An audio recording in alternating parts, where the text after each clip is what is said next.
Central BCC. Multiple SWAT units responding to CP at 1700 West 7th Avenue. Hostage situation. Granite Hotel. For your dining pleasure. Police, get down now! Special weapons and tactics units are the high end of the badass scale when it comes to the police force. These guys are highly trained in both close combat and non-lethal submission in really, really hostile situations that normal police just can't handle. So you can imagine that a video game based off of something like this is really going to be pretty exciting. Over the years, a series of SWAT games has created some really fun experiences for gamers that are looking for tactical shooters. Now Irrational Games, creators of both Freedom Force and Tribe's Vengeance, have gone on to create the next in the SWAT series, which is called SWAT 4. They've created a great addition to the franchise that does a brilliant job of picking up on all the things that make SWAT work so exciting from the outside perspective. They've created some amazing levels that force team tactics, along with some super fun multiplayer experiences that are good for a few reasons. Friendly AI can be a bit of a problem from time to time in the single-player game, but this is definitely a tactical shooter that I wouldn't hesitate to recommend. On the surface, SWAT 4 is a really good-looking game. It can hold its own with any of the big shooters out there, but technically it's not going to be superior to anything like Doom 3 or Half-Life 2. That's just not the case here. But it is very good because the art team and level designers have put in a lot of time creating a lot of detail in all of the environments.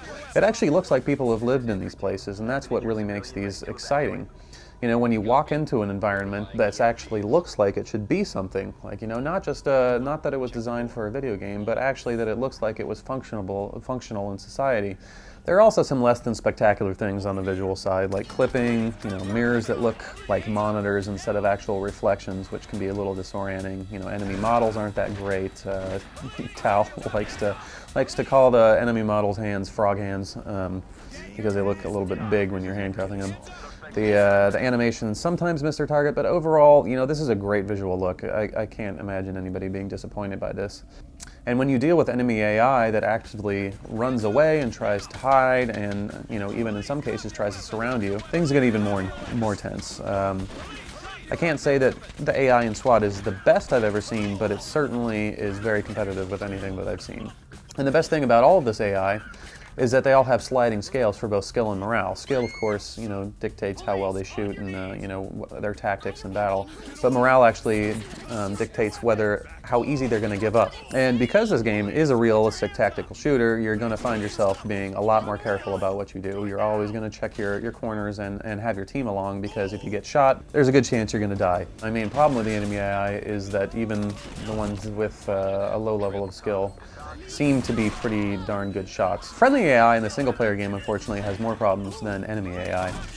It's not bad, but it's not as good as it could have been. Sometimes they'll ignore orders, or sometimes they'll carry them out immediately and do it in a really efficient way. That's pretty impressive. But occasionally it will cause problems and kind of screw things up for you. The good news is that when things actually work right, which really is most of the time, it's an exciting thing to be a part of. Actually giving the commands to carry these orders out is actually very simple. Keyboard shortcuts for SWAT 3 players are an option, but most players will probably want to use the context-sensitive right-click option. So when if you point at a door and right-click on it, you'll get a menu of options that are available depending on your weapons and how many people you have and so on. At the same time, using tools is just as easy. So if you're by yourself and you're wandering up to a door, say you want to pick the lock, all you have to do is point your reticle at the doorknob, and it'll give an option to pick the lock. If you want to breach it, you just point your reticle at the lock, and then a little shotgun will show up, or a C4 charge, and then you can breach it that way. This makes playing the game really easy because you won't actually have to switch through inventory yourself. Once you start performing the action, it'll actually switch the inventory for you. They've created a good amount of fun weapons here, and especially the non-lethal stuff. In fact, the entire game is really designed to not force you, but to encourage you to use non-lethal tactics. The scoring system and all that really makes a difference. But I think the biggest plus this game has going for it is its multiplayer. First off, co-op mode is just an extreme blast. You go through all the same missions as you do in single player, but when you're doing it with 4 of your friends, man, that's a lot of fun. You get in the same room on a LAN, you're sitting there screaming at each other, you know, telling each other what to do. You actually feel like an organized unit, and you want to cover each other's backs. And when one of you dies, it sucks. You know, it actually creates a pretty fun level of gameplay here that you're just not going to get from the single. But the game also comes with competitive multiplayer, which is just as fun. But the really cool thing about these is that you can still use non-lethal weapons.